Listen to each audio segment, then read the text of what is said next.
বলো তুমি কি করতে এসেছো আজ পার্লারে? নোজ পিন আমরা আজ নাক ফোটাতে চলে এসেছি পার্লারে।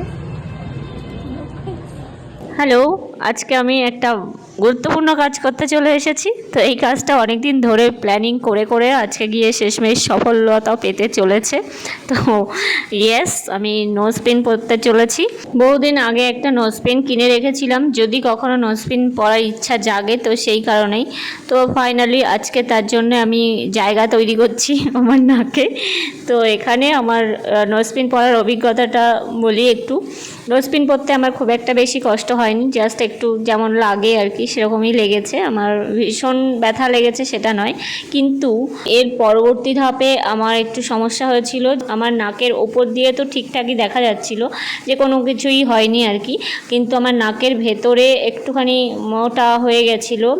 যেহেতু একদম ঠেলে ঢোকানো হয়েছে অত বড় একটা মোটা জিনিসটাকে, একটু ছোট মাংসপিণ্ড মতো উঠেছিল এবং সেটা অনেক দিন আমাকে ভুগিয়েছে।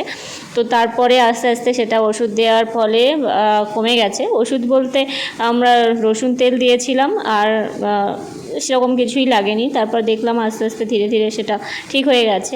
তো ফাইনালি আমি নোজ পিন ওমেনদের দলে একদম ঢুকে গেছি। যাই হোক, খুব একটা বেশি সুন্দর দেখাচ্ছি কিনা আমি জানি না, তবে ইচ্ছা ছিল তো সেটাই পূরণ করলাম। তো টাটা সবাইকে, ভালো থেকে সবাই।